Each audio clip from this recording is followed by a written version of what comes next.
আসসালামু আলাইকুম। আশা করি সবাই ভালো আছেন। তো আজকে দেখেন আমি সরষা ভর্তা আর কালিজিরা ভর্তা বানাবো।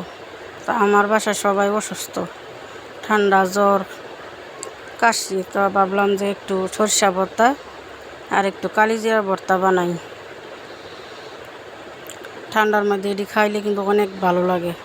তো এই যে সরিষা ভর্তাটা আমি বানাই নিছি। তো এই যে দেখেন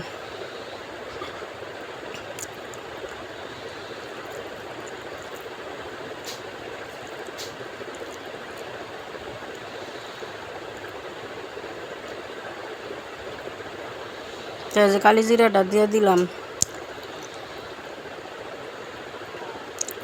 তো এখানে আমি 2টা পেঁয়াজ, 4 গলা রসুন আর কাঁচামরিচ আমি ভাজ্যা লইছি, আর কালিজিরাটা ভাজ্যা লইলাম। সরিষাটা কাঁচাই ভর্তা বানাইছি। তো এই যে আমার কালিজিরাটাও ভর্তা বানানো হয়ে গেছে। তো এখন আমি পাটাতে ভাত দিয়া মাখায়া পরে খাবো। পাটাত ভাত মাইখা কে কে খাইছেন?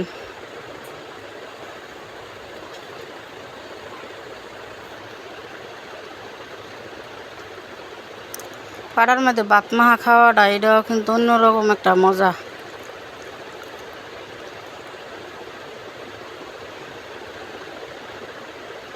গরম ভাতের সাথে এই ভর্তাটা খাইলে অনেক ভালো লাগে, ঠান্ডার অনেক উপকার হয়।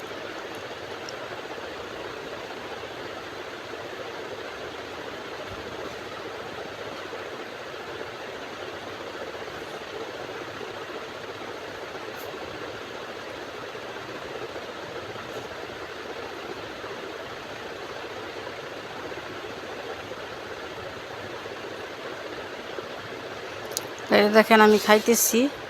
তো ধন্যবাদ সবাই, আমার ভিডিওটা সাবস্ক্রাইব ও কমেন্ট লাইক